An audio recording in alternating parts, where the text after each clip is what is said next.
Welcome to Catholic Feedback. I'm your host, Keith Nestor.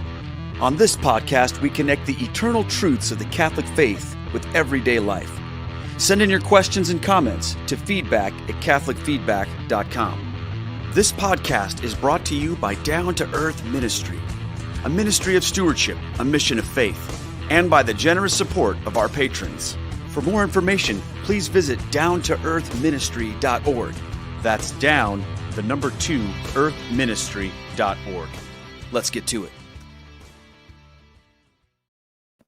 Well, hello, friends. Welcome to the first ever Catholic Feedback live stream edition here on the channel. I'm so thankful that you guys have decided to join me. Sorry for those of you who are watching at 11 a.m. going, where's Keith? Where's the podcast? Well, here we are tonight, and we're going to have an awesome time just chilling, hanging out with you guys and some incredible brothers that are joining me today to talk about Catholic converts and why they're so just like lunatics, man. I mean, and I'm speaking for myself, and I'm speaking for these other brothers that I have coming in. You'll recognize both these guys. I've had them both on the podcast separately. Well, tonight we're going to appear together, and we're going to start first with my main man from Canada. He's quite the guy. He's got a very large face, and as you'll see, so please welcome Keith Little. There he is right there. He's right up to the camera.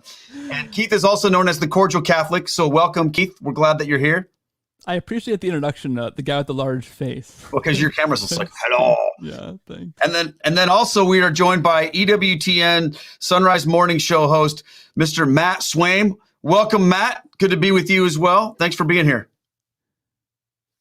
Sorry, I was muted there. So good to have... We'll see. It looks like both the Keiths are above me right now. So I am beneath the two of you. If Keith is the cordial Catholic, can I be like the slightly abrasive but still somewhat endearing Catholic? Slightly. Does that work? That's what I'll go with. You can be whatever you want. You can be whatever. I'm just going to speak my truth today.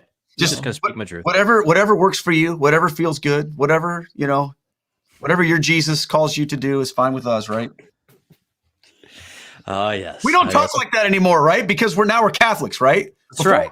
We could sort of make up stuff like that. We could say things like, well, hey, my Jesus this, my Jesus that, blah, blah, this, blah, blah, that. But now we can't do that anymore, right, Keith?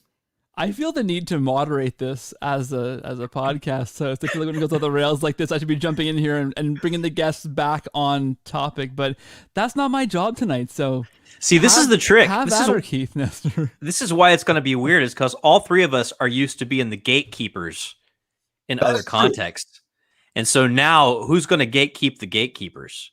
Who watches the watchmen? I have no idea how this is going to go. It's going to be a circus. It's going to be fun is what it's going to be. I'm super pumped. And we've got a bunch of people already here in the stream, in the chat. Some of you guys have been lined up in here since the Rosary Crew finished a little over an hour ago. So welcome to all of my Rosary Crew people and anybody who's new. Welcome to Catholic Feedback. The purpose of our podcast is to connect the eternal truths of the Catholic faith to everyday life. So we don't just want to talk about ideas that are out there in the theological realms. I mean, we do, but what our goal is to find ways to connect these things so that we can actually grow in our faith. We don't want to just listen to stuff and go, oh, that was kind of nice, and then go about our lives. We want to know, like, how does this affect me, and how can it change my life? And speaking of change, I mean, Keith, you've been doing the Cordial Catholic for, man, is it 2 years now? How long has it been for you? Well, I mean, this is the thing, and this is maybe an embarrassing way of getting into this. I mean, you talk about crazy converts. So I've been blogging at Patheo since 2014. Actually, before I was Catholic, I got recruited to blog for them. I had a dinky little blog for friends and family. I think one friend used to read it. Thank you, Andrew, for your patronage. And I got picked up. One of my posts went viral and got attracted to a Catholic media, and they picked me up before I was even Catholic. I was on the journey to convert. But the post that got picked up was a post called "What Sucks About the Catholic Church." So, I haven't seen that one. So I mean, I'm the kind of convert who really, before I became Catholic, as I was converting, came out guns a-blazing, like, okay, the Catholic Church is awesome, but here are things we can improve. In hindsight, I may have not gone that way if I could do it again. But and the full article, if you read to the end, was kind of a mea culpa. It was like, well, look, it begins with me. The change begins with me as a convert coming to the church. I gotta help change these things. And it was things like the singing often sucks, or the preaching is really boring, or we don't know our Bibles very well, or things that I think, as a Catholic now, I'm like, yeah, you know what? That guy was right. But maybe I shouldn't have, as a brand new convert, before I even converted, coming out like, guns blazing like that. So that was back in 2014. Been doing the podcast for 2 years now, blogging since 2014, and came out a little strong, I think, in hindsight, despite being Canadian. Did anybody? Yeah, I'm gonna say it's not very Canadian of you to say something like that, but sorry about that. Sorry, Thanks. Sorry, I came on strong. Thanks. Yeah. Did anybody push back on you? Did you get any? They did. You know what? I had tons of interviews, tons of it went viral. So I was all over the place doing interviews and responding, and there was a lot of pushback. But I mean, I think I was right in a sense. And when I spoke with the article, I said, we'll read the whole thing because the whole thing is important. Because at the end, I did describe and explain how, you know what, these things are bad. We can all admit they're bad, and we can begin to change them. And I got to be the first one to change those things. So there was pushback. I mean, like I said, in hindsight, I wouldn't do it again in that same way, because I mean, what did I know? I saw the Catholic Church largely from the outside. Guess what I saw was what we had as evangelicals, which oftentimes was this on fire faith, these wicked Bible studies, this great music, this real energy. Maybe your Bible studies were wicked in Canada. Ours were righteous. Oh, that's very funny, Matt. I understand. Okay. Righteously wicked Bible studies. Wicked in the Bostonian sense. Yeah, okay. Wicked hot Bible study. Called out by the mobs here. Cordial Catholic wasn't so Catholic. Whew, or cordial. Oh, man. But the thing was, I saw what we had as evangelicals, right? And you guys know this, right? This energy. I would learn about the Catholic Church. I spent years and years reading, watching lectures, all this stuff. I read dozens and dozens of books, and then went to my first Catholic Mass, and I was like, wait a minute, I read all these things. This really isn't what I thought it would be, which is this heaven and earth shaking kind of experience.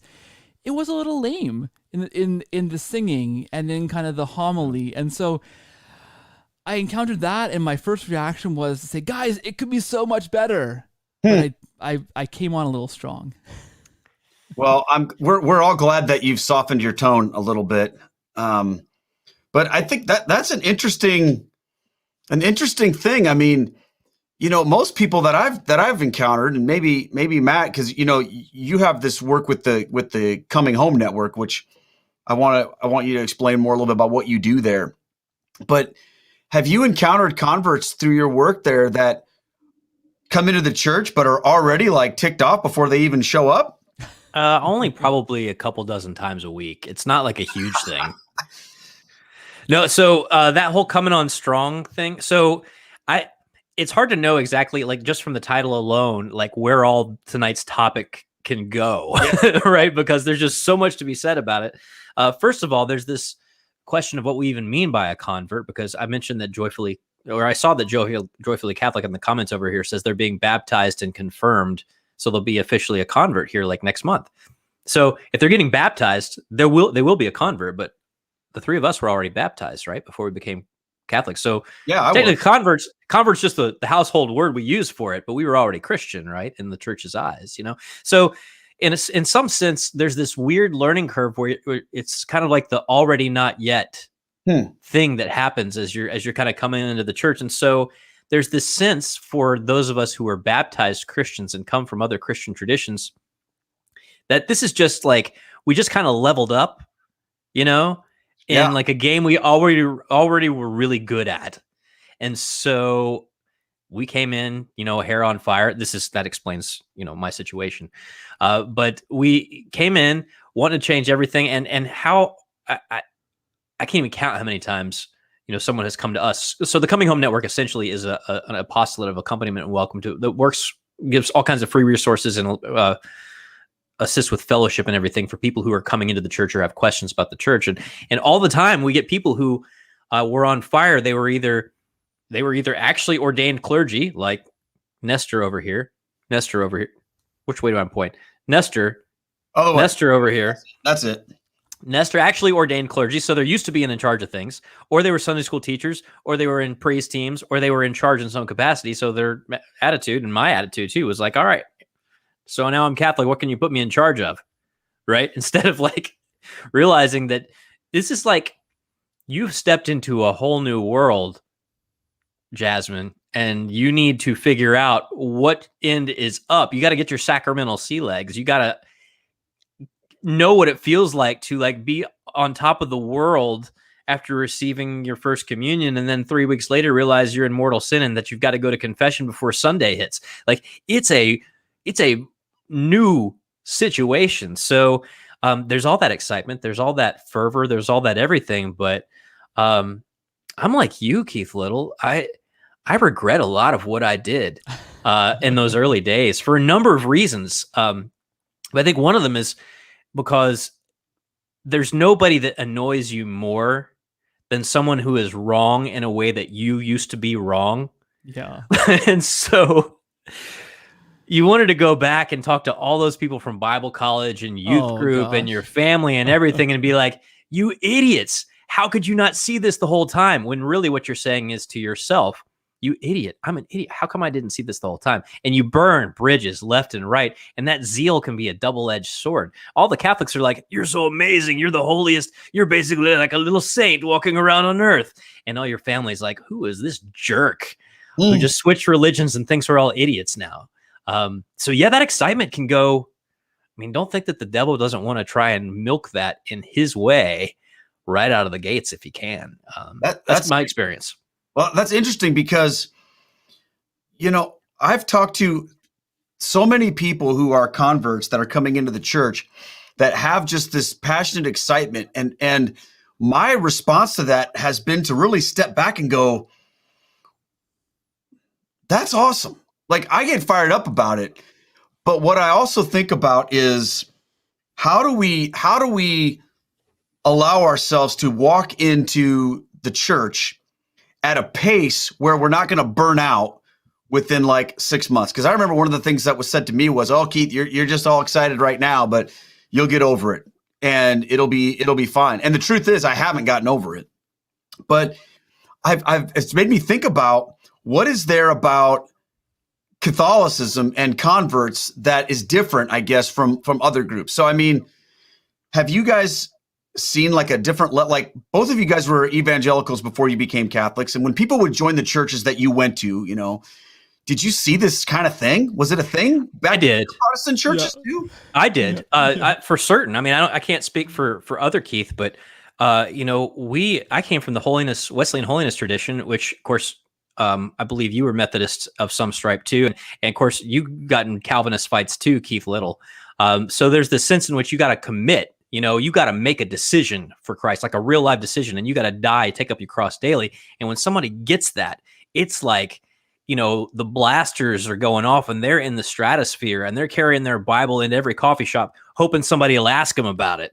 And like, this is what you do. You get involved in every single possible ministry. You're there Sunday morning, Sunday night, Wednesday evening, just getting everything that you can. And you see people just sort of catch fire with that. The difference is that, there's not really a magisterium to kind of rein that in. There's not really a set kind of discipleship. There's not you're kind of dealing with the personality of whatever community you've just walked into, which is not the universal church. It's the local church, and it's the local kind of manifestation of a regional denomination or something like that. So there's burnout there too. But in the Catholic Church, I think it's different because, you know, you kind of might come in hair on fire. You might come in all excited, but it doesn't take you very long.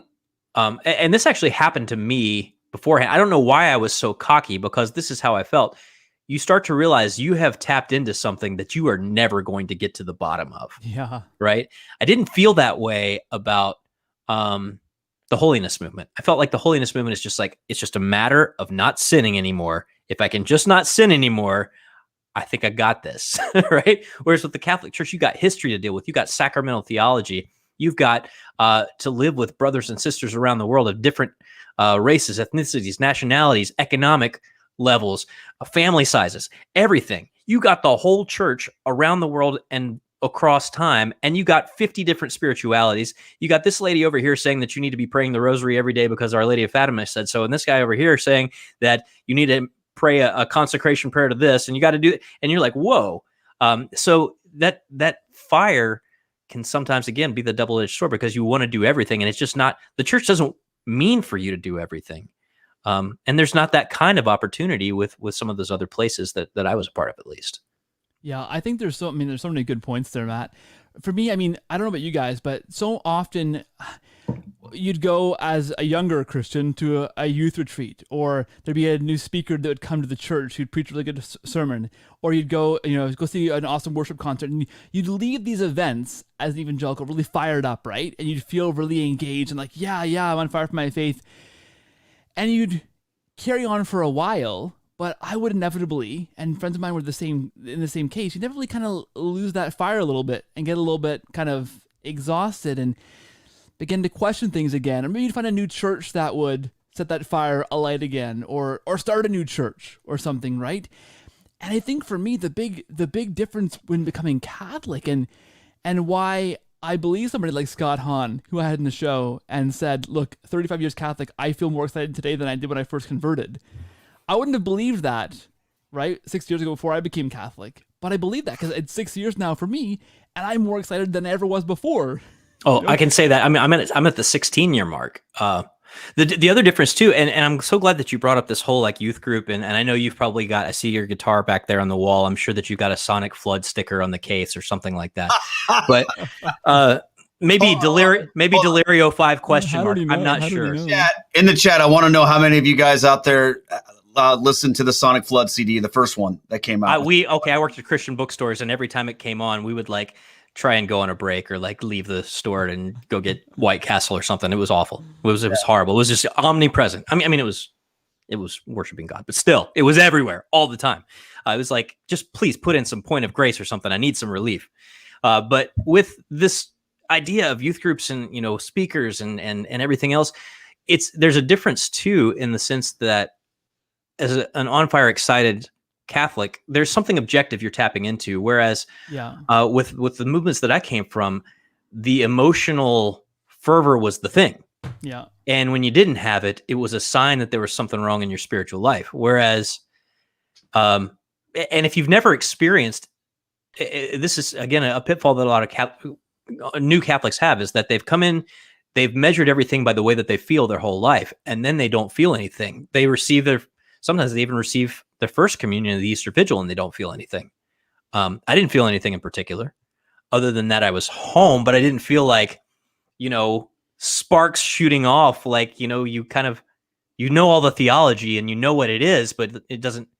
But then, of course, 3 weeks down the road, unexpectedly, you receive the Eucharist and you're like, I'm crying and I don't know why. Right. The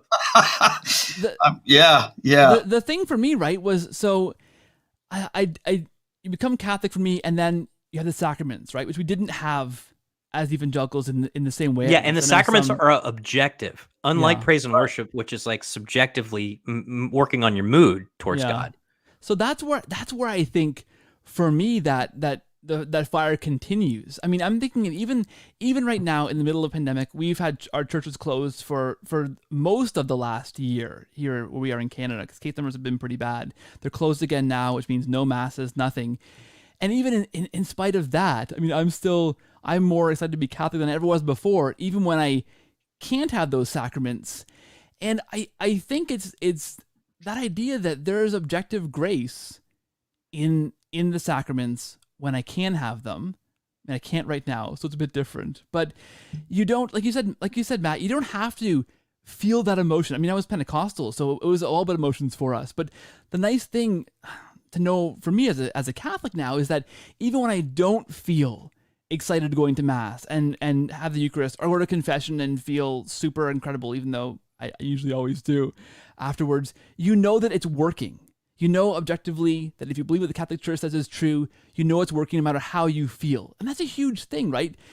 That's where you avoid those pitfalls, those emotional up and downs. I can feel emotionally down, go to Mass, not feel much better, but know in my heart, know really in my head and my heart that I did receive grace in that Eucharist, even if I can't feel it emotionally working right now. And that for me, that's been a huge thing about being Catholic, that for me in these times like now when it's pretty crummy right now to be human up here where we are, I still feel that steadfast kind of faith in what the church says it is, and knowing that that grace is available and dispensed even when I don't feel like it's working. I know it's working, right? There's something, yeah, you've said a couple things in there, and I'm actually very curious about Keith Nestor's experience of this as a former pastor.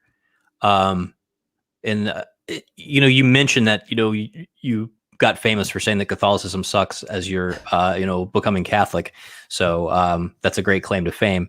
But you were talking about I didn't say that. I was about to say, I want to be sure that I don't accuse one Keith of something that the other Keith did. Yeah. So we're going to be very clear. This was Keith Little, the Canadian. Canada. Canada, not Iowa. So you were talking about, going in and not feeling the, like that the music was like specifically inspired, or that the homily was inspired. I mean, and by inspired, I mean like exciting and motivating and like really revved you up and made you walk out thinking, I'm going to whistle this tune for the rest of the day, but that's also because there's not the pressure on the priest like there was on, Keith Nestor as a pastor. Like you had to come with the A game every week, right? You had the pressure to perform in a way that our priests don't, because in some ways that's a good thing and a bad thing, right? There's no pressure to perform because the objective reality of the Eucharist is there, no matter if he tells the worst like sermon vignette taken from a Peanuts comic strip that you've ever heard in your life, and everybody just does the obligatory soft chuckle. Even if it's that, the Eucharist is still real. Whereas you didn't. I mean, in a Protestant circumstance, the pressure's on the pastor to perform every time he gets up there. Well, I could say praise band too. I could say a lot about that, but here's what I want to key in on. Okay, and this is very interesting to me. What you guys are describing is the difference, I think, between the excitement for converts for joining a local church versus joining a church big C. Okay, because people will get excited to join, like in Protestant world, they get excited to join that particular local church. A congregation. So they show up to the church and they're like, ooh, this is cool. I like the band. I like the pastor. I like these programs they have for my kids. I like the bouncy house that they put out. I like the greeters. I like all this stuff.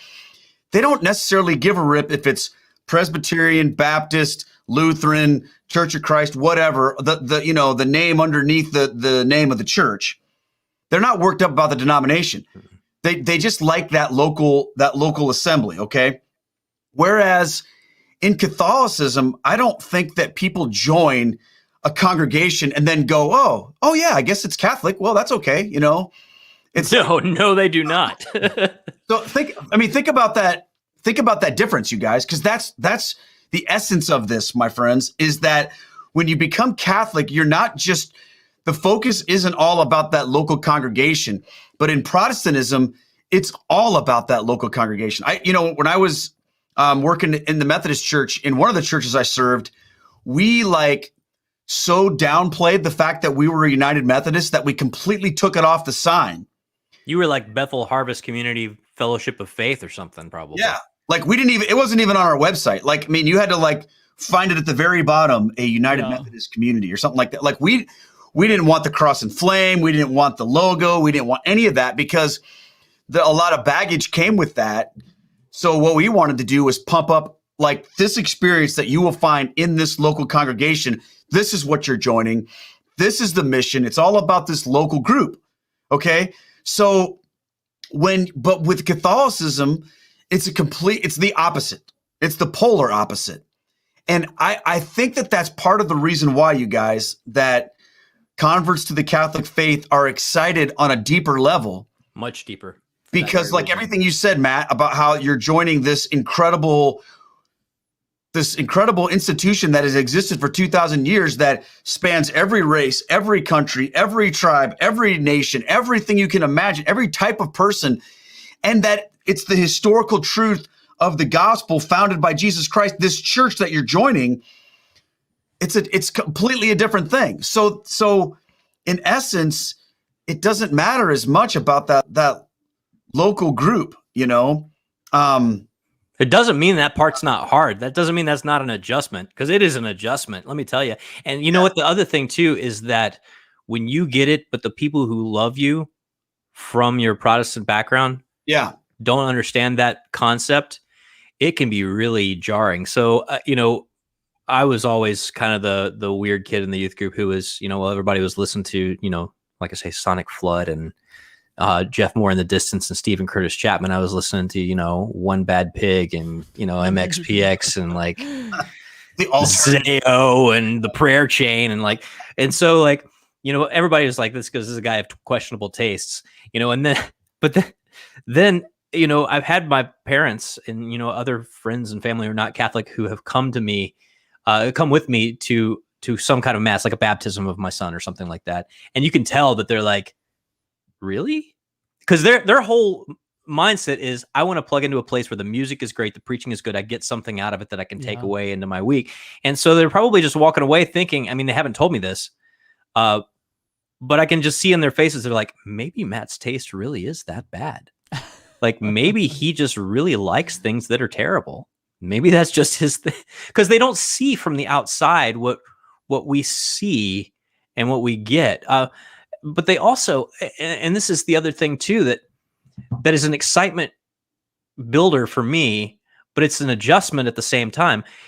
Every church I was ever part of, because of that aspect that you just described, Nestor, of, you know, it's the local congregation that really speaks to me, that really, you know, has music that I can appreciate, that, you know, the preacher really speaks into my situation. Well, guess what? I went to high school. I know that all the kids who like the same kind of music all kind of hang out together. They're all the same sort of socioeconomics. They're all the same kind of everything, right? You walk into the Catholic Church and it's like you and everybody in that little space of geography that's Catholic. And so you got to actually learn to get along with other Christians, whether you have anything in common besides baptism with them or not. Which is awesome. Yeah. I love it. But other people, you know, who don't see what we see might think, well, why do you guys go to the same church? Church is where you go with people who have stuff in common with you. And they don't realize that baptism thing and the Eucharist thing, these objective realities are something that we have like so much more in common than we do any kind of other preference. Eucharist is not a preference for me. Yeah. You know, confession's not a I don't go to confession because I'm like, I feel like I feel better when I tell my sins out loud to a human being than I do when no, it's not a preference. There's like a deep abiding thing that sort of binds us all together. And when you look at the unity that's just not there in every, I mean, you go to a 5,000 person town, you'll find 15 churches, you know, there's not that objective thing that ties people together the way that there is in Catholicism. And what a gift that is. Like, we have people in our churches that we probably can't stand, that if we were Protestant, we'd be like, well, if that guy's running the music team, I'm switching churches, right? You wouldn't do that as a Catholic.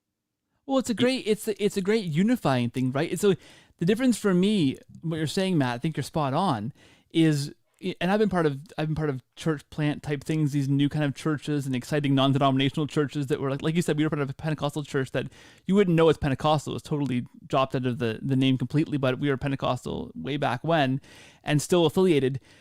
But you go to a church that, you're like you say, fits who you are and fits your demographic and where your friends go, and everyone kind of looks like you or thinks like you, right? Mm-hmm. Geez, we were making our own votes kind of, like you. Yeah, we made our own kind of vision statement in this church together, right? We kind of basically formed what we believed from ourselves about ourselves, and it was really kind of bizarre in hindsight. Where you become Catholic, you submit to the church.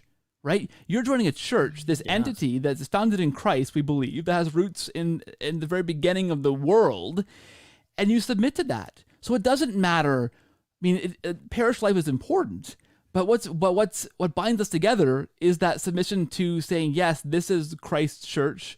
I believe this. I'm a part of this. it's way different than choosing your own church and making up what you believe, right?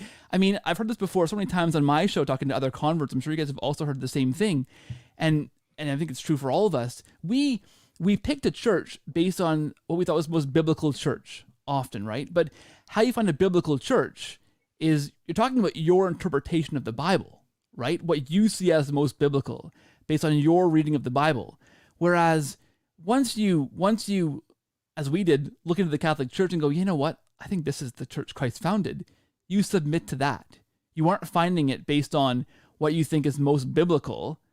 You're finding it on the case it's made in history and through what it is. It's a huge paradigm shift, right? So of course you can't go to that Catholic parish and go, oh, I'm leaving because the music is terrible, or I'm leaving because the homilies are terrible. You're excited to be part of that universal church. Absolutely. And you submit your will to that and go, yes, amen. I'll make this better from within. I'll help out in these different places if I can in this parish to make it more accessible, make it more beautiful, more holy, help those families find places to plug in and start Bible study, whatever you want to do. But you submit to that ultimately. And that's a huge, huge difference, right? Than how we ever did church, I think, as evangelicals. It's the difference between writing a thesis paper based on some conclusions you've come to based on your research versus discovering a cave full of treasure, right? Yeah. That's the difference, right? It's not like, well, I've come to some interesting conclusions based on my research. It's like, I have tapped into something bigger than me, and I must submit to it. You know, there's the great Rod Bennett, who some people may have read his book, Four Witnesses, or The Apostasy That Wasn't. He did an article, and it made me laugh because I've experienced this, but I've never thought it through this way. He did this sort of like imagined conversation between a couple of seminarians about the Bible, and the idea was one seminarian says to the other, "So, how's your seminary going?" The guy's like, "It's going great." He's like, "Is it a good seminary?" And he's like, "Yeah, it's a great seminary." He's like, "Well, how do you know it's a good seminary?" He's like, "Well, they teach the truth there." He's like, "Well, how do you know they teach the truth?" He's like, "Well, they're teaching stuff that's consistent with what the Bible has to say." He's like, "Well, how do you know that?" And he's like, "Well, because I've read the Bible and I know what the Bible says, and these guys are in line with what the Bible says." He's like, well, why aren't you teaching the seminarians?" You know, I mean, that's the thing, right? Yeah. It's you're essentially, you know, in those other congregations, you are the judge and jury and executioner of whether that pastor is right. And if you think he's wrong, you go and you vote for another pastor's correct interpretation, wherever it is. Whereas with Catholicism, it's like you've gone into Disneyland or Hershey Park or Dollywood or something, and you just got to figure out, like, there's no way I can ride all these rides in a day. I'm just gonna, like, you know, figure out what little piece of it I can explore right now that excites me. And it's just bigger than just your Cliff Notes. Yeah, go ahead, Keith. And my excitement, and I've said this so many times on my show and heard this, and I can never articulate it very well. I always sound really dumb saying it, but I'll give it a go. My chief excitement of becoming Catholic was I can suddenly not have to work out everything myself, right? Yeah. And that freedom for me was insane, because I was part of a church, like I said, that made our own vision statement, right? Made our own journey, our own faith statement, right? We were kind of racked over. And you thought that was the most freeing thing in the world. Well, I did, right? But right? Yeah, we thought it was wonderful and so hip and so biblical to kind of wrestle with the Bible and determine how we are gonna live our faith. In hindsight, I mean, I was exhausted having to read every single theologian there ever was and interpret the Bible and figure out which was the right interpretation, right? That was exhausting for me. And I stumbled across this thing called the Catholic Church and this thing called the Magisterium that says that, right, Jesus gave the keys to Peter and then the apostles, and they can bind and loose these things, and this authority passes down through the bishops now, and the church still exercises this authority in the papacy and the bishops, and the church can say what we believe and rely on the authority given by Christ that is right. I encountered that and was blown away, and what a relief for me. Like I was so crazy excited, right, to bring it full circle, because I can suddenly not have to rely on myself to figure out everything else out. I can just trust in the church. I mean, and this is the hardest part, right? That's the hardest part, I think, in the conversion experience, is to recognize and submit to say, yeah, you know what? I think that the church is what it says it is. And once you get that, you can relax. You can trust in the church that whatever else it says, right? You can trust that they're wielding power that Christ gave them. And that's a huge relief for me. Right? You even said that with an evangelical accent. Yeah. You know why? Because you said, I think the church is who she says. Who cares what you think, man? Isn't that funny though? Like, it's all about like what we think is the truth. I mean, that's the way we were trained to think as evangelicals. But yeah, you mentioned that excitement. And I mean, I'm trying to think of some of the things that just were like, just shockingly excited. Like I didn't expect to be as excited about them as I was. Like realizing that the priest who was giving me the sacraments was touched by a bishop, who was touched by a bishop, who was touched by a bishop, who was an unbroken electric current all the way back to the apostles. And if I touched him, I would get shocked by the apostles, right? Like holding on to one end of an electric fence and grabbing your friend. Like this is like this. You telling me that the pastor so-and-so in like this random parish in Cincinnati has been touched by like somebody who was touched all the way back to like, I wonder if it was James or John or Bartholomew. I wonder which one. You know, okay. You bring up a good point. So here's kind of where I'm thinking right now. I want to talk for a second, and we're sort of throwing these around, but I want to talk for a second because I think this is where this excitement comes from as you discover these things. What are the distinctives about being a convert to the Catholic faith versus being a convert to whatever? So, for example, you know, I was in the United Methodist Church for a long time. Our polity, okay, our doctrine was contained in a book called the Book of Discipline, okay? And I don't remember anybody, a layperson, ever saying, I need to know what this church teaches and consulting the Book of Discipline and then building their life around that. It was just kind of like, okay, well, who's in charge of what? What are our things? What do we think about this? Whatever. So to me, this whole idea of I am joining a church that has authority beyond this local congregation, that's a distinctive because I don't think a lot of churches operate like that. I mean, and I know that there are some denominations that like, you know, Southern Baptists, they have a pretty strong sense of who they are as a denomination. And you can't just like veer off of that typically.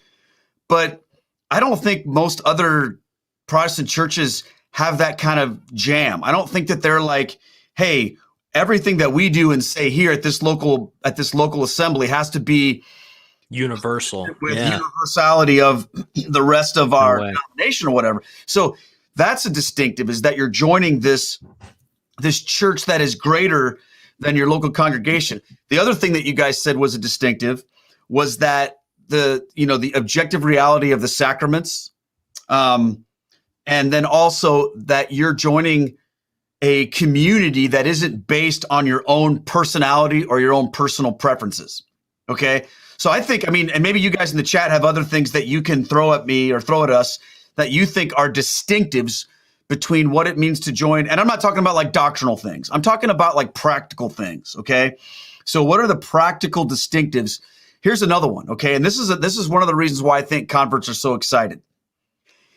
It's really, really hard to join the Catholic Church, relatively speaking. You're going to get me on my soapbox if you continue this line, by the way. I know, because we've talked about this before, Matt, when you were on my podcast before. And I'm not talking about it from the standpoint of it's harder than it should be.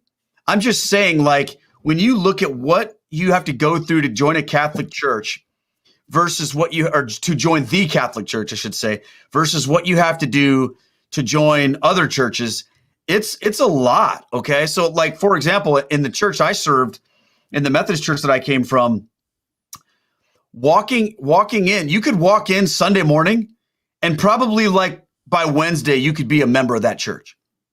Okay. You could say, hey, I'm transferring over from another church or whatever, or I really like this church. My friends go here, whatever. I want to be a part of it. You could sit down with the pastor, have a meeting, and by Wednesday, you're officially a member of the church. It's not really how that works in the Catholic Church, my friends.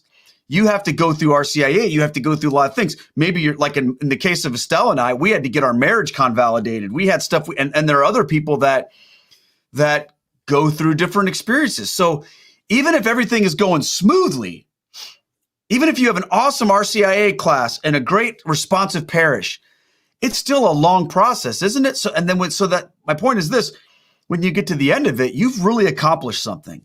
And I think that is a distinctive that lends itself more to the excitement of people who are joining the church. What do you guys think about that? I mean, am I crazy? You're not crazy, and I would say rather than you really accomplish something, I'd say something has really been accomplished in you, right? Because the grace language. But I'm gonna, as you guys are talking, I'm going to throw up some comments here on the chat that I think are like more of those distinctive. There's some great stuff going on in the chat. I've been kind of like keeping a stray eyeball on them. I like this one here. Beautiful. No one throws your kids and babies. Everyone's welcome. That's true. Church, totally true. The church Estelle and I went to in Philadelphia. This is no lie. Children under 12 were not admitted in the Was it rated R? No, but it was just like, they don't belong in here. We have a kids' church in the back. We're going to have a really long service, long sermon, and there's better stuff for the kids. We don't want them distracting us. So kids, get out of here. Not so in the Catholic Church, my friends. So yeah, you got that.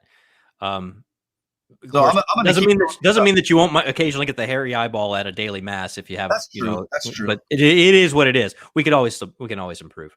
Here's one from Cindy here. She says, no matter where I go in the country or the world, I know that the mass is the mass. I mean, that's a distinctive, isn't it? I mean, you can go to lots of different churches and you get all kinds of different stuff. So it could be a different language. You don't even know. You still know what's going on. You know what's going on, right? I mean, it's wild. Yeah, I've been in, Tanzania to mass, Ghana, Canada.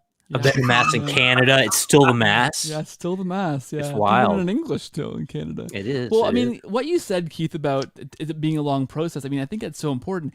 I was part of a church that didn't even have membership intentionally to bring that barrier down. So you could literally walk into that church and join that church that same day and be part of it, right? There was no membership as a barrier. Yet you realize as you learn what the Catholic Church and what Christians have believed since the beginning, right? If you understand the whole catechumen thing and RCIA, it's modeled in this ancient way, right? And you used to literally have the Christians kind of initiated into what they believed, right? It was this thing, so you know what you believed, you understood what was happening in the Eucharist, and then I mean there were ancient Christians in Rome who then you'd be brought into one of the apostles' like tombs and shown the bones of the apostle, like in the very early days, right? And that's where the mass would be. They'd be brought into the church, kind of right next to the bones of the apostle. And part of the secret you're getting let into in the Catholic Church is where that apostle was buried. I mean, if you go back to the beginning, yeah. And I mean, the idea of secret sounds a bit cultish, but it's this idea that to become Catholic, you are joining something intentionally, and that thing you're joining isn't just for anyone to willy-nilly walk into, raise a hand, go, yeah, I want that too. The church wants you to know, since the beginning of the church, really what's going on and what you believe right at the beginning. And I think that's so yeah, you by the end of that process are excited because you've learned along the way all those secrets, all the stuff about Catholics' belief, and you you want that. I mean, I remember my first confession, which for us was like the week before like the Easter Vigil. We all had our chance for first confession, and I was so excited about that because I'd waited the whole 8 months or whatever it is before in the RCIA process to get to that point. So I was excited for that sacrament. I couldn't wait for it to happen. Right? I mean, it's yeah. Well, in some senses, like I say, there's also one of the distinctives about Catholicism is they're not trying to sell it the same way that other churches are trying to sell it. Like, as you mentioned, like even back then it was like, hey, welcome to our new congregation. Can we show you our dead people? Right now, there's a sense in which like it's kind of all out there. All the weirdness of Catholicism is kind of on full display. There's not like some secret, it's not like, like some secret society where it's like, it seems all completely normal until you get to like the fifth meeting and then they show you the weird stuff. No, Catholicism, it's like, hey, welcome. Our for previous pastors buried under the marble piece that you just stepped over on your way in. So there's that, but this, and I won't fall on my soapbox that I mentioned just a moment ago, but it is hard to join the Catholic Church, but sometimes it's harder than it does have to be. And that's partly why we have this sort of a distorted sense of how excited some converts are, because I was trying to do the mental math. I always forget what the exact number is, but I approached at least 4 parishes asking to be received into the church, and I got really weird and bureaucratic or dismissive responses every time. Yeah. Now, if I were not a person who was like had read like mountains of G.K. Chesterton, I would have given up probably at maybe the first or second try. And who knows how many people have had similar experiences where they're like, I think I believe what the church teaches. What do I do? And the secretary's like, well, why don't you call back on Thursday when Cindy is in and she can get you set up with your paperwork. Father is actually out for a couple of weeks, but we'll get, hopefully, can we get your number? And what was your first name? Like, no, how about, that's amazing. What is it that's turned to your heart to the Catholic faith? Like there's part of it that's we've screened out all the people who kind of had like sort of lukewarm impulses. And of course we hear horror stories like this all the time at the Coming Home Network, because we're working with a lot of people who have had bad experiences at parishes, and that's where they're coming to us, or they're not ready to talk to a parish yet. And that's where they're coming to us. And very often they're like, well, I called this local parish 3 weeks ago and still nobody's called me back. Should I call them again? And I'm like, let me call them. Let me talk to these people. Well, I remember when I was writing my book, shameless plug, the first chapter of this book is about why do people convert to Catholicism? And in some ways, I feel like, and some of you guys, like I saw Carla and Jeremiah are talking about this, about what you have to go through to learn your faith to become Catholic before you join. I feel like people are joining the church, the Catholic Church, for different reasons than they're joining Protestant churches typically, because in some ways the Catholic Church doesn't really have this widespread appeal to the fleshly desires that the culture gives us. And here's what I'm saying by that. Here's what I mean by that. Like a lot of times churches have this mindset that we have to be culturally relevant. We have to have awesome music that everybody can relate to. We have to take care of your physical needs. We have to do all of this stuff and be cool and hip and exciting and energetic and awesome. And and you talked about this earlier, Matt. I used to feel this pressure all the time. The pastor has to be entertaining and engaging and all this kind of stuff. In the Catholic Church, we just say that's a different universe. We're here to worship the living God, and the Mass and the liturgy of the Mass is bigger than our culture. It's bigger than than whatever's going on out in society. This is the worship of God. So when someone comes into that, it's almost like we've said, well, we're playing a different game. It's completely different. Yeah. So some of those things are weeded out. Like I remember we used to have people who sort of like in the city where I used to live, I used to call them like the musical churches. Okay. And like kind of like musical chairs. And what this particular group of people would do was, it was a group of them that would kind of hop around, from church to church. And they were like in their 20s. They were kind of the cool young people that were into the Sonic Flood band, like you talked about. And I remember in my time, and I was there for 13 years, I'd seen it like happen 4 different generations of that. They'd go around. And they came to our church for a while. And man, we were the cool church for about a year. And it was awesome. Like all these young, cool people that are cool musicians and have, awesome plaid flannel shirts and cool beards like you guys and all this stuff. It was like, oh, wow, they're actually coming here to us. This is amazing. And then what happened was they eventually, the next church in town showed up, and it was like, all right, we're doing this new thing, you guys. It was always, we're doing this new thing that's going to take the city. And it was always like this new thing or whatever. And then pretty soon they just disappeared one day. Anyway, I remember this kid came into my office and we were talking, and he was a drummer and we had him in the band. And he just said, well, the Lord's calling us to go to a different church. And I was like, what are you talking about? And I felt so rejected by that, because I knew what that meant. I knew it meant this other band in town has a cooler worship leader than I was, So sweeter drum solos. That doesn't happen in the Catholic Church, does it? I mean, it can happen, but it's not the same kind of thing. I mean, you might see people parish hop because like there's something going on, and there's maybe more activity or action. Thank you, brother, Matt? Hey, that's Casey. No, we're not related. Okay, you got to get that guy on your show too. He's a Kentucky convert. How much did he pay you? Like, okay, I don't know, but I'm trying to get him on the journey home because he's like he's got some good stuff to talk about. Baptist preacher's kid.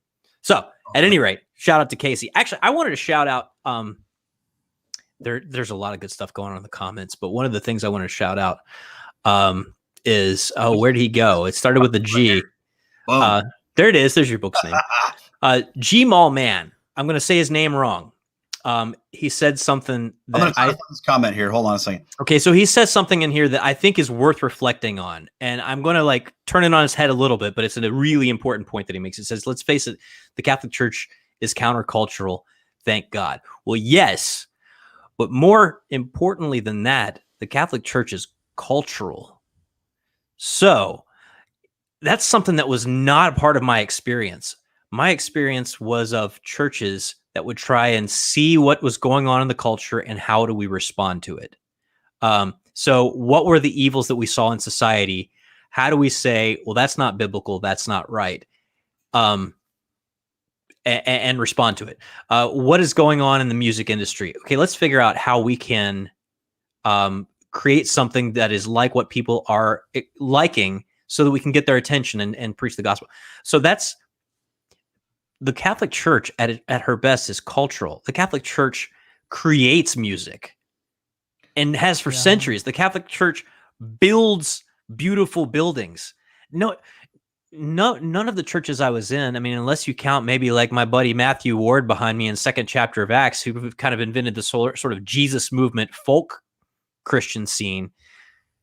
Christianity, evangelicalism doesn't invent Here it is. Boom. An art style. Yeah. There is. It doesn't. The Catholic Church invented whole genres of architecture.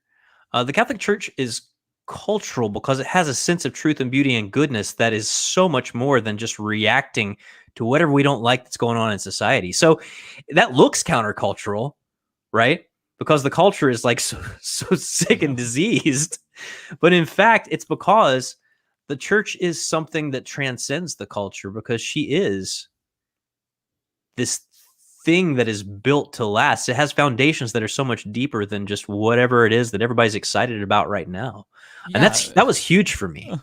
Can I put it this way? I mean, this might sound crass, but the church doesn't care what you think, right? No. It doesn't care what your preferences are and what you like and what kind of music you're into and your kind of friends.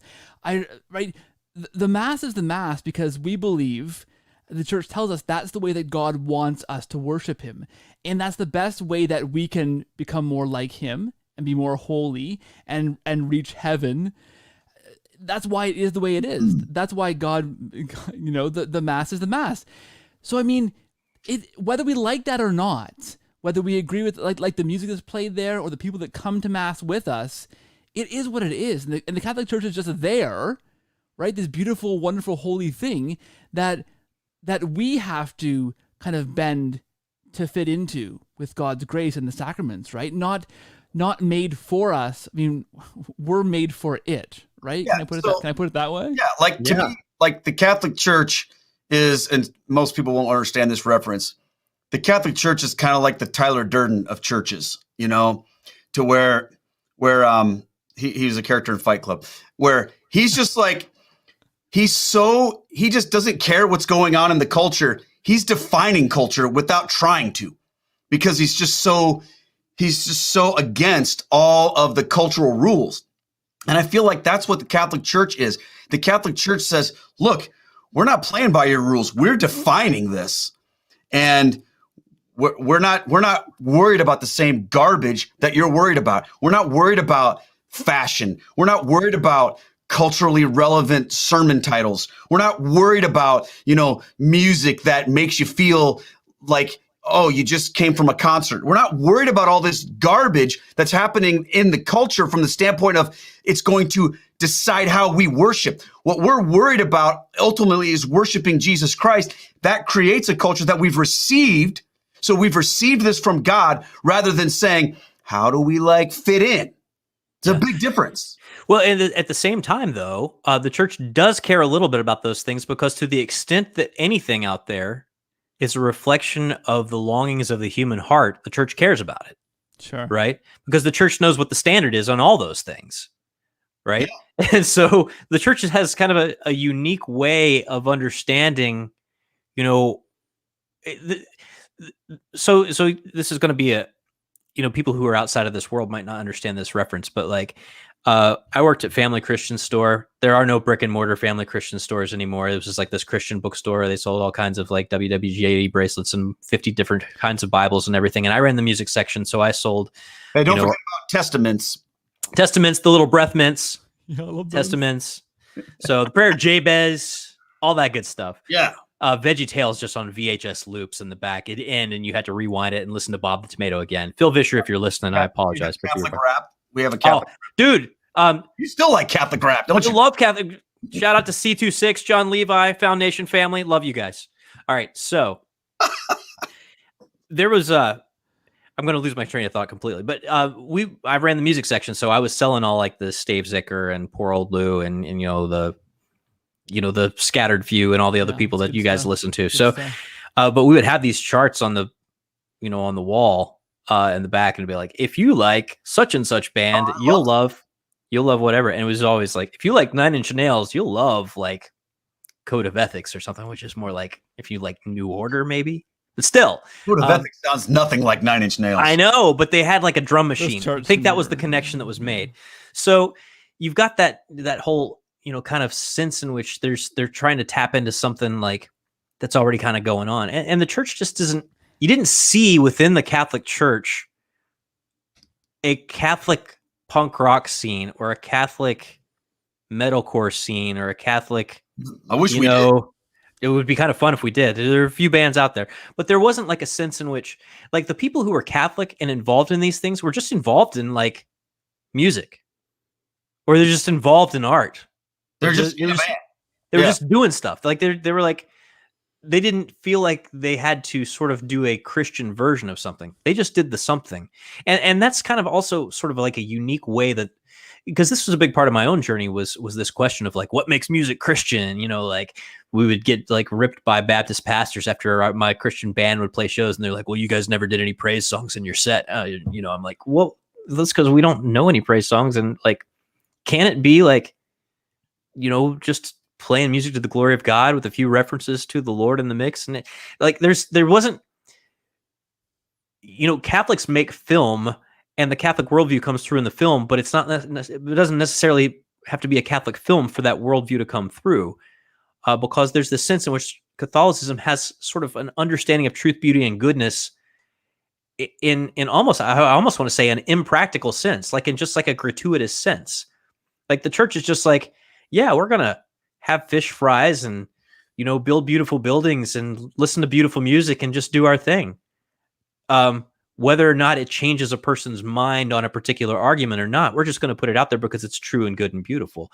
And that was not something that I was used to. I was used to like, in the art section, we sold a whole bunch of prints, but you couldn't just do a landscape print on the wall unless there was like a little bronze Bible verse placard on the bottom of it, right? Like everything had to say like an overt, like specific message. But the Catholic Church just kind of is. It attracts because it just kind of is. And we talk about, what is God's like most overriding attribute? Like as a Wesleyan person, I would have said like his holiness, or, my Calvinist friends and your buddies, Keith Little, would have said his sovereignty is his most defining attribute. No, his isness is his most defining attribute. He is. That's the most defining thing about God. And the church is sort of a reflection of that. And that's why she's attractive to people in ways that people can't really explain sometimes. Well, I think that contributes to that excitement. But I want to shift gears here for a second because I want to get to this point, and I'm going to ask Mr. Little this question. See, basically because he was such a bad almost convert at first, saying bad stuff. He's repented, but this excitement, okay, and maybe, and I know that you both have a lot to say about this, but how can converts express this excitement that they have for the church in a way that's actually helpful to the world? Okay, not just to the other Catholics, but like to the world. Yeah, I mean, I think this was probably for you. I know both you guys probably had the same case, right? And Matt, you mentioned this. You become Catholic and you want to suddenly prove to everyone who didn't become Catholic with you that they're wrong, right? And really all you're doing is being like, oh, I wish I'd realized this sooner myself. And I see these people who didn't realize this, and I wish they'd realized it. And it's more about you than it is about them, right? And I know for me, it was more, but I wish everyone would convert with me so that I had more friends who became Catholic, and I feel better about myself, right? It wasn't really always about finding the truth. But I feel like to bring that excitement in a productive way to the world, I think you've got to live your faith. I think you got to live your faith and not worry about trying necessarily to evangelize every single person you see right away with that excitement, right? Not trying to convince everybody that you ever knew before you became Catholic that they were wrong because you're excited about that now. And sure, I mean, the mistake that I think I made for sure was that thinking that everybody that didn't become Catholic when I became Catholic, my friends, my family, readers of my blog who didn't agree with me, they weren't on the journey with me. Right? They didn't read the books that I read and watch the videos that I watched and the lectures that I watched. They didn't go through that with me. So they didn't have that knowledge, that journey, the experience that I had, yet I kind of, in my mind, equated them with me and figured, well, they should know all this stuff because I know all this stuff, right? I think laying back a little bit and realizing that they don't know that stuff, you don't have to be the guy to convert everybody else. That's not your job, right? That's God's job to ultimately convict and move those people. I think just live your Catholic life, right? Just live your Catholic life. I mean, it's exciting enough to receive the sacraments, right? To the Eucharist and confession and right, and to celebrate baptisms and these kinds of things.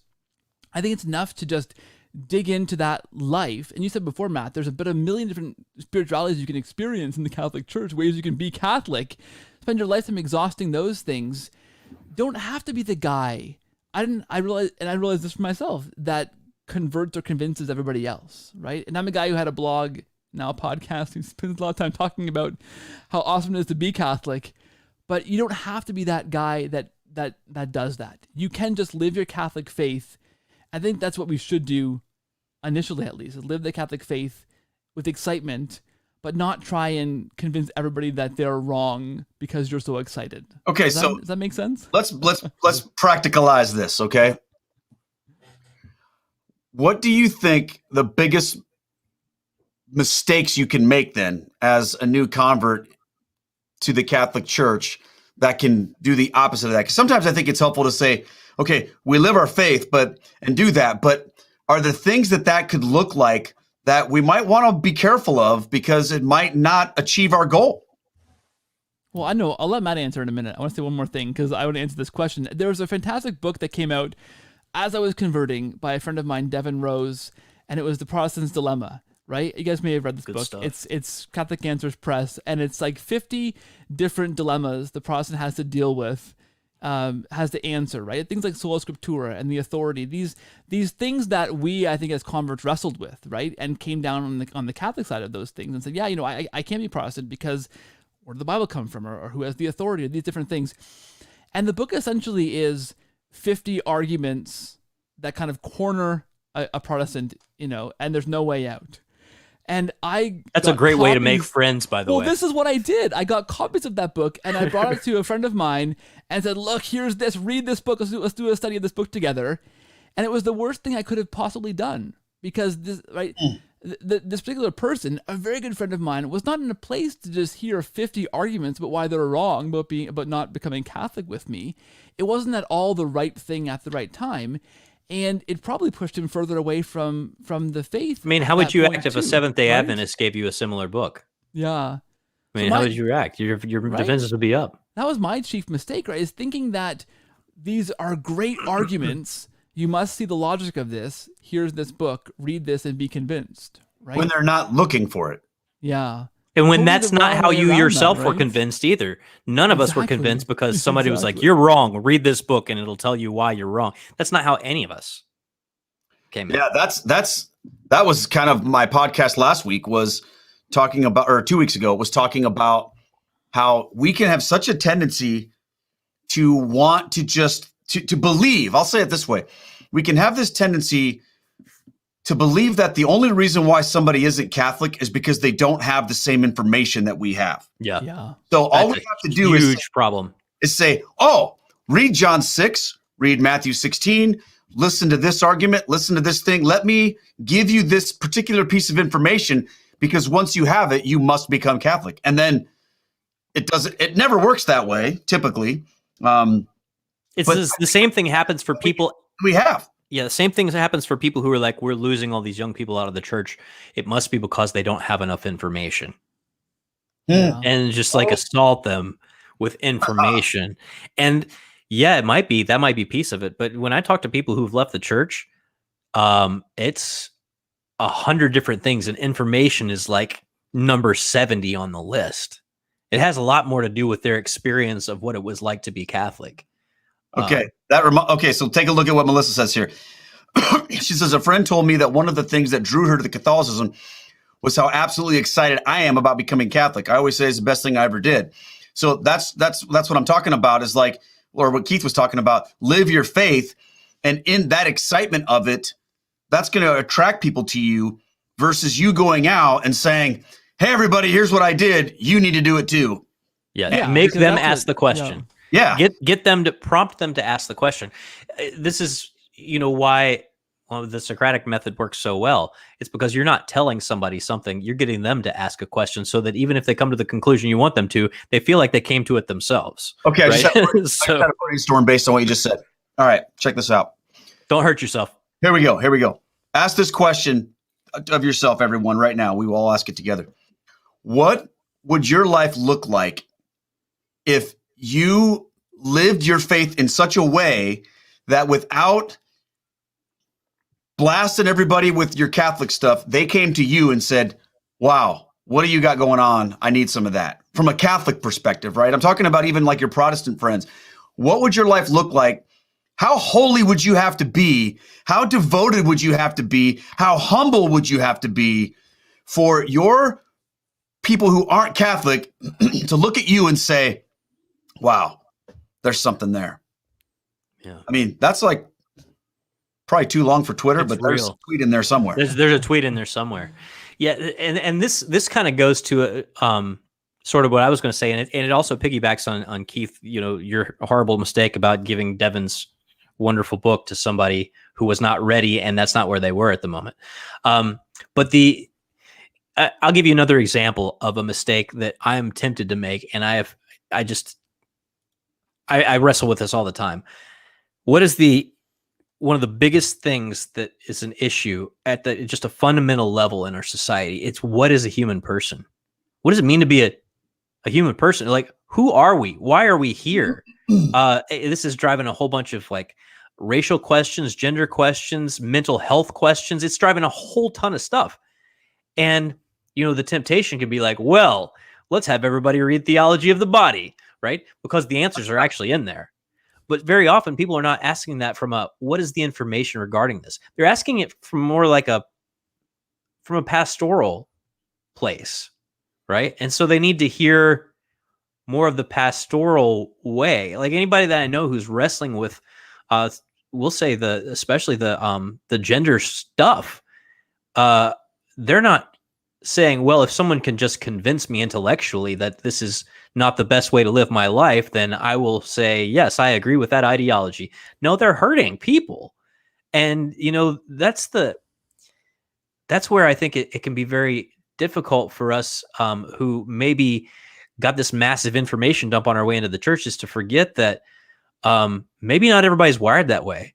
Maybe people are just starved for love, or maybe people are having an issue where they just don't feel like they belong anywhere, or maybe they just want to know, some kind of sense that God is listening to them. That there's sometimes it can be very easy for those of us who are familiar with all the arguments, right? Because we walk through all of them, to think that if we just hit somebody with an argument, they'll realize the error of their ways, right? Well, and I think that we discovered it, so we think, this is our thing. We gotta tell them. Well, for me, like, and I'm not saying you shouldn't, but you should, but you got to know who you're talking to. Go ahead, Kev. Yeah.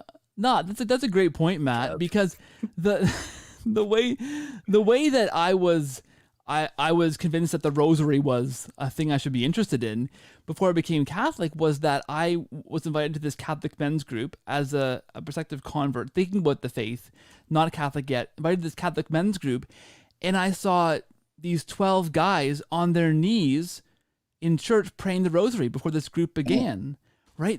You know, lawyers, police officers, doctors, like construction workers, teachers, all different stripes, these macho guys on their knees praying the rosary. And it was so holy and humbling that I went, wow, like, I don't know the apologetic arguments for the rosary. I don't know. It seems like idolatry at that point. I didn't quite know what I thought about it, but seeing this happening, there was this sense in the room and just this amazing just experience of Catholicism. Yeah. And that's what spoke to me, right? Not the textbooks and the arguments at that point. It was seeing these guys on their knees praying the rosary, right? That evangelized me. Yeah, you know, and everything is analogy to baseball, but in a baseball team, you got the stat sheet, but then you got the intangibles, right? You got the stuff that's like, you know, shows up on the back of the baseball card, but there's the stuff that there's no way you could put it on a baseball card. It's just the thing that exists in the clubhouse when you know that this team is doing the right stuff. It's not even like learning a skill set, right? It's nothing. It's being a part of a family, essentially. And you know, it's hard to know how to, I mean, we're all married dudes, right? Yeah. You don't join a family and you're like, okay, so tell me everything that I need to know about all the aunts and uncles, right? It's like, no, you got to live in the reality of it to sort of understand the dynamics of the family. And the church is like the family par excellence. It's the biggest family that the world has ever seen, right? And so there's that sense in which, you know, you pick up some stuff from somebody explaining, but you pick up more stuff from kind of experiencing these things in your family. This is one of the things. So, you know, we've got like over 1,000 conversion stories over at the Coming Home Network from like both of y'all and a billion other people, right, who've told their stories. But I very often tell people to pump the brakes when they want to like write their story while they're still in RCIA, or they want to try and get on the journey home, like, and they came into the church like 2 weeks ago. And, you know, I would love to, like, please get in touch with me, by the way, if anybody's out there and in that situation. I would love to get you in the pipeline and have some conversations about that. But you don't even know why you've converted yet. You think you know, but you don't even know why you've become Catholic or why you're becoming Catholic yet. And there's things that you just don't. The Mass forms you. Yeah. And it's hard to explain that unless you've had it happen to you. But the Mass is not just something that you're like, I believe in the doctrine of the real presence of Jesus in the Eucharist. No, the Mass forms you. And that's something that kind of happens over time. And, you know, like I say, I've been in the church 16 years, and every day I'm like, this is something from my high school experience. I'm like, what? I guess that's part of why I became Catholic. I never even thought of that before, but I know, looking back, that this is part of why I'm here. And again, just that sense of the Mass forming you is so much stronger over time than anybody just explaining to you in a textbook what the Mass is. That's okay. So Yeah. you this is huge because Estelle, my wife, has given a talk Thursday about her coming back to the church. Okay, as a result of my conversion, you know, she kind of came with me. She was raised Catholic, never went, came back, and I'm not going to give her whole story right now, but we would, of course, have many conversations about these arguments, you know, why you should this, why you should that. But it was her experiencing things in the Mass and her experiencing the sacraments, independent of the things that I was trying to argue with her about, that finally was like when the lights went on for her. And I think that that's like, we have to be that for people, because they aren't necessarily going to ask us, give me all the facts. But if they see this experiential love and joy and devotion, not just because we love Jesus, but because we're Catholic, and they see how much these things mean to us and the joy that we have, like you were saying earlier, Keith, about how I don't have to figure all this stuff out. I don't have to have, you know, 9 beers with someone and 5 cigars to talk about predestination anymore to try to figure it out. I just go, You had very different predestination conversations than I did. well, you know what I'm saying? Like, we experience these things for people or in and of ourselves for an example to them. And then, but we do have to be able to talk about this stuff too. You know, it's important for that excitement. But I find that you're going to attract more people with your own devotion and your own excitement and fervor than you will by like a Facebook post saying, all right, everybody, here's why I'm Catholic. And then my self-righteous, snarky posts about what I think is right and what everybody else thinks is wrong. And there's also a sense in which you have a distorted idea as a convert of what it means to like really be on fire for your faith, because you have a sense in your mind that it's like an emotional thing, that it's and then over time you start to realize there's a dude who has been in there, never says a word, but he's there every time the doors are open. He doesn't talk about it. He doesn't do anything, but he may not feel a thing, but he has a profound sense of duty like you and I cannot even conceive of, because we're so interested in how we feel at a particular time. Oh, that's huge. Yeah. And so there was a comment from Sister Mary earlier saying, and I always like to shout out sisters whenever I can, but she says, the Catholic Church has the best informed converts, but they set us cradles on fire. Well, guess what? If you cradles aren't there holding the line, there's nobody for us to talk to when we come in. Right. And there's nobody to kind of have like I'm constantly discovering people who I'm like, well, this person never said anything. I just assumed they weren't really that interested in what was going on, when in fact, they know a lot about what's going on. It's just not their style to jabber it up and tell everybody everything they know all the time, like it is mine. Okay. So this is kind of the last point I want to make, because I know we gotta, Keith Little's got a baby at home, so he's gotta go change a diaper or something, right, my friend? How old is your baby now? 2 months. 2 months. 2 months. Praise God. Congratulations, my friend. Thank you. Yeah, praise the Lord. I want to honor your wife's time and your time. But based on what you just said, Matt, let's kind of close with this thought. What are some things that Cradle Catholics can do to encourage converts in their excitement and to be a help to them? And I mean, your sense of what you just said, Matt, about that duty is huge. And this is another one. Hallie said this, they pay the bills. That's huge too. Absolutely. You keep the thing going. That's, they keep the lights on. Amen. Amen. But what else, what have you guys found that has been helpful to you as converts that Cradle Catholics have done that has just been important to you? Well, I would say that, among other things, welcome us, but don't put us on a pedestal. I think that's a big thing. That is first of all, there's some spiritual danger involved in it for a brand new baby Catholic, because there is that sense, right? Because, at least in my case, if I was going to alienate all of my college friends and all my friends I'd been keeping light touch with from youth group and freak out on my family and everything else, I wanted to know exactly what I was getting to. So I was very studied, right? Mm-hmm. And so when I came in, there was sort of this distorted sense that I knew my faith really well, when in fact, I just knew the answers to the questions that had been of particular interest to me. And so there's a sense in which people are like, oh, this guy knows everything, put him in charge, elevate him, get him to do a talk, whatever. And like, yeah, maybe people aren't ready for that. Maybe rather than put them in front of people, maybe take them out for coffee and figure out, that excitement, or introduce them to a couple of friends, or get them in a small group. Because that's the kind of thing that it can be dangerous to get like out in public and be put in a spotlight that early on, as a new convert. But don't make the mistake of wasting that energy by either putting it too far out in front or by ignoring it. Have some kind of like I would say a smaller, and I don't want to even say mentor. I don't want to make people feel like they have to mentor every brand new person. Everybody's got to mentor everybody, but have opportunities for just getting together and just figuring out where somebody's heart is. I think that the church is very program heavy these days, and there's not a lot of space in a lot of parishes for people to just get together and hang out and talk. It's always like, buy this study guide, and and do this, here's, everybody pays $40 up front, and for 6 weeks we're going to like watch a video and talk about that. That stuff's important, but like, a convert needs that.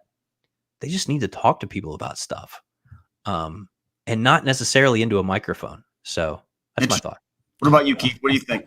Yeah, you know what? I was floored to find out all the people who are praying for me when I became Catholic. Like, you are in the RCA program. You're kind of closed in your own little bubble there in the parish, and then you become Catholic at Easter Vigil, and you realize all these people come to you and go, "Oh, I was praying for you. I was praying for you." And all these Cradle Catholics who were in that parish, who all along were praying for you. And I think that's a huge. Like, that's a pretty simple thing you can do as a Cradle Catholic, right? To help us converts. Just pray for us, right? But it's huge to know that they were doing that, and that grace that comes from all those prayers is huge. Because as a convert, it's hard to navigate that process. So knowing someone's praying for you is a huge thing. And then, I mean, converts or Cradle Catholics have a huge massive knowledge and experience to share with us, right? And I think, like you were saying, Matt, just being open to having those conversations and know as a Cradle Catholic that what you know is important, valuable knowledge and experience, and that converts want to know that stuff too, right? So so sharing that, carve out those spaces to have those conversations. And I think mentoring is an important thing. I mean, I know we don't want to make everyone have to feel like they have to be mentoring these brand new converts. For me, like that men's group that I mentioned before, I eventually became Catholic and continued to be in that men's group.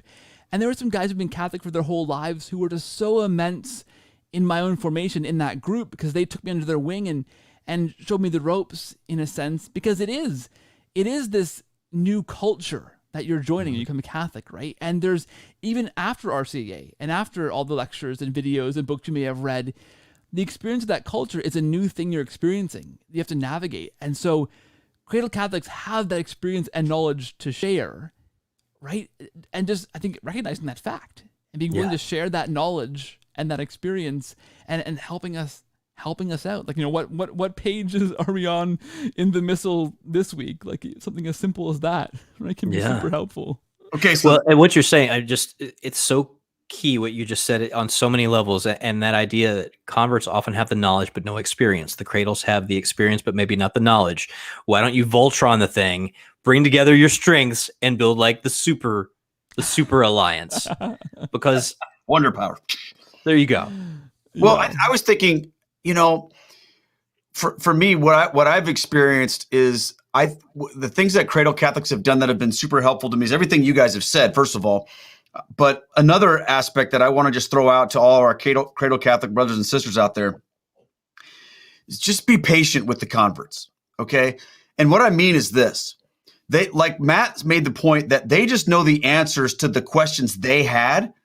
But like, I never had the question when I was working on my conversion of how do I pray the Liturgy of the Hours? I never had that question. So I didn't know.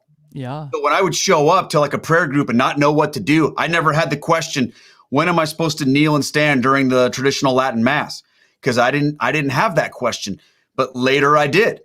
And there'll be a lot of things, even with like the rosary, when I started leading the rosary, I had no idea how to do that.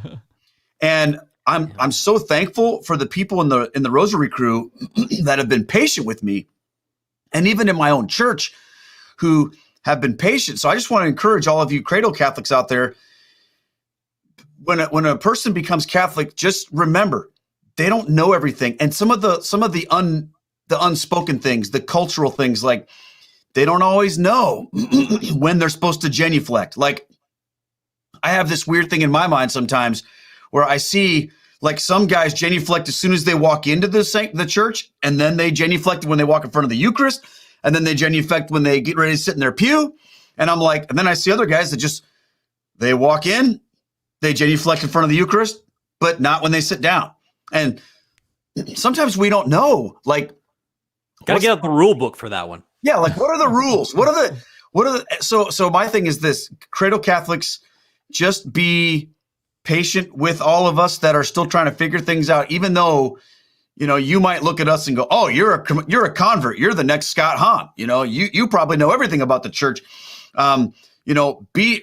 My friend over here, he's left the church. How do I get my kids back in the church? You're a convert. You must know everything. That's a lot of pressure. So to sum that up, Matt says, don't put everybody on a pedestal. Keith says to have relationship with people, to talk with people and to pray for them. And, I'm saying be patient. So I think that's kind of I don't know, maybe a summary of that stuff. And there's plenty more, I'm sure. I don't know. Have you guys thought of any others before? Because I want to, we've covered a lot of ground, man. I don't know what else there is to say. We sure have. And I want to be respectful to everybody's time and stuff here. We've got people that are working on stuff. And I'm not all about just living on YouTube for hours and hours and hours. And I think we've covered a ton of stuff, and I'm very grateful to all of you guys, but I want to make sure that there's nothing just still hanging there that you're like, oh, I thought of this great thing, but Nestor wouldn't shut up. I'm good. Well, I mean, the only thing that I see in the comments is from Casey, the Baptist Catholic, about, man, it can sure be a point of pride when you are that brand new Catholic and everybody's telling you that you're so amazing as a convert. Boy, can it be a temptation to pride and ego. My very first confession, after my first confession in RCAA, so my first confession as a full-fledged Catholic, I said to the priest, I said, Father, I don't know what this is called, but I feel this pride that I became Catholic and now I know the answers. I don't know what that's called, but I know it's a sin. And he said, oh, yes, triumphalism. Yep, okay. Oh, there you go. Right? So there I was, my very first confession. That was the feeling, right? Interesting. I remember one of the most helpful things that happened to me in my conversion was our priest. I think he knew how I'm wired and was like, I think he knew that my natural tendency was going to be to jump in and want to do all this stuff. So he just pulled me aside and said, look, you're not going to do anything around here for a year. You're just going to come to church and be a Catholic. You're not going to give a talk. You're not going to be in charge of anything. I'm not going to ask you to do anything. You're just going to come and be Catholic. And that was like the greatest thing. That's fantastic advice.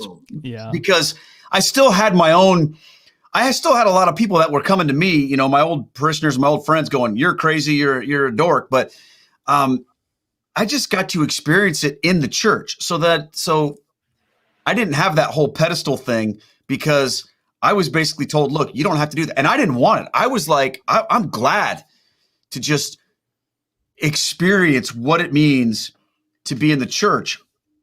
And now, now that I am doing more public ministry type of things, it's in some ways I feel like it's made it tougher, because there's a lot of things I'm sure I don't get right. I'm sure I don't do right or whatever. And people correct me all the time and stuff like that. So for me, like there's that year of just grace period before you jump in. But, I think that for everybody, we just have to recognize when you convert to the Catholic faith, you don't ding the bell and go, yes, I've arrived.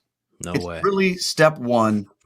And then it all becomes like you start from scratch that moment.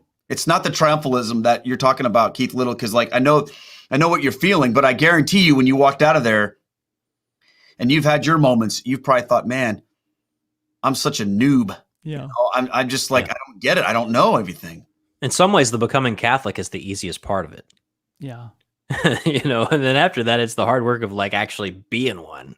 Yeah. So, but to your point, Marcus Grodi, who's founded the Coming Home Network, which is my day job, he always tells the story of Jesus's parable where he says, when you're invited to the banquet, don't go take the seat up front, because somebody's going to come in and be like, hey, that's my seat. You can get out of my seat. Go sit in the back. And then who knows? Guy might come in and say, why are you sitting all the way back here? Come sit up front. That's the message translation. But still, you get the idea. Wow. Get the idea. Don't come in and like try and be in charge. That's fantastic advice that you were given about just like cool your jets and just soak it in for a little bit. Yeah, it's been huge for me. Well, guys, I want to tell you, I appreciate you guys, your friendship. And, the way I know both of you guys is because you both reached out to me. Keith first to be on the Cordial Catholic, and that was like you were the first person that I didn't know that asked me to do something. Hey, So that was kind of a big deal. You had 600 subs on YouTube when I first found you, man. Wow. Or 600 views, I think, on your video when I first found you. Or God led me to you. It wasn't even that long ago, you know? And, no, it wasn't. Look where we are now, bro. Oh, geez. I still feel like brand new and whatever. And then Matt, of course, you know, when you invited me to come on the journey home, that was huge. And of course, you know, so you guys are both awesome brothers to me in the Lord. And I'm so, and you guys are, you know, Catholic Feedback wouldn't exist if it wasn't for both of you guys. So I want to thank you guys for reaching out to me and for caring what I had to say about anything. So, and of course, we're all just trying to assemble the Avengers, man. Yeah. That's all we're trying to do. Well, I don't know which one I would be, but probably like, you know, the guy in the back holding the water, which would be okay with me. So, Water boy to the Avengers is still a pretty cool gig. I'll take it. I'll take it. But listen, I want to thank you guys for being here. I want to thank all of you guys in the chat for hanging with us and for being here. I think this idea of doing Catholic Feedback as a live stream, I think it's been kind of fun. And, you know, I would look forward to doing more of this. Next week, though, you're going to see an incredible conversation that I had with William Albrecht and Father Kappas about whether or not or where we can find the doctrines of the Virgin Mary in the Bible, which is, of course, is a big thing that converts deal with all the time, is their Protestant friends go, oh, what, you don't care about the Bible anymore? So we're going to unpack that, and that will be next Tuesday at 11 o'clock a.m. But real quick, Keith and Matt, tell everybody in our audience, like, where people can find you, what you guys have going on, and how they can get more involved in what you're doing. I defer to my neighbor to the north. You go first, man.